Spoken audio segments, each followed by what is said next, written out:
তো দেখার পর উনি প্রথম শর্ত দিল যে চুল কেটে ফেলতে হবে। তখন আমি বুঝলাম যে রায়হান রাফির আসলে স্টাইলটা ডিফারেন্ট একটু। উনি আসলে শুধু গল্পকে প্রাধান্য দেয় না, আর্টিস্টের লুক বা আর্টিস্টের ক্যারেক্টার ঢোকার জন্য, মানে আমাকে রাহাত হয়ে ওঠার জন্য পুরো credit goes to Raihan Rafi.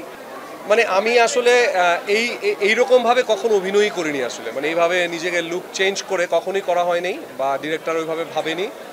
তো রায়হান রাফি ভাইয়ের সাথে যখন আমি প্রথম দেখা করলাম এটার জন্য ওনার অফিসে, তো দেখার পর উনি প্রথম শর্ত দিল যে চুল কেটে ফেলতে হবে। তো আমি তো ভাবলাম যে কোনো স্টাইলিশভাবে ছোটো চুল করা হবে হয়তো বা। তো সেইভাবে আমি বললাম যে ঠিক আছে, অসুবিধা নেই, আপনি একদিন সময় নেন, আপনি আমাকে জানান চুল ছোটো করবেন কিনা। তো আমি বললাম যে আমি আজকে ডিসিশন দিলাম আমি আপনার সাথে কাজটা করতে চাই। তো ফাইনালি উনি শুধু 10-15 দিন শুধু আমার সাথে খায় আর ঘুরে আর আড্ডা মারে। আমি বুঝলাম না ভাই আপনি কি আসলে কাজটা করবেন আমার সাথে।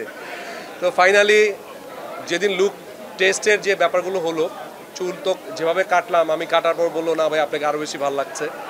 তারপরে আমার ঘ্যাচ ঘ্যাচ করে চুল একদম, আপনারা দেখবেন একটু পরে, একদম যাচ্ছে তাই করে ফেলেছে চুলের।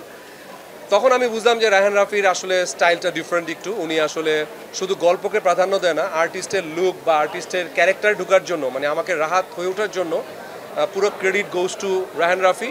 উনি অনেক সাপোর্ট করেছেন যে এইভাবে করতে হবে, ক্যারেক্টারে ঢোকাটা অনেক ইম্পর্টেন্ট ছিল। আমার সর্বোচ্চ চেষ্টা দিয়ে আমি করেছি, বাকিটা আপনারা দেখার পর ইনশাল্লাহ বলতে পারবেন।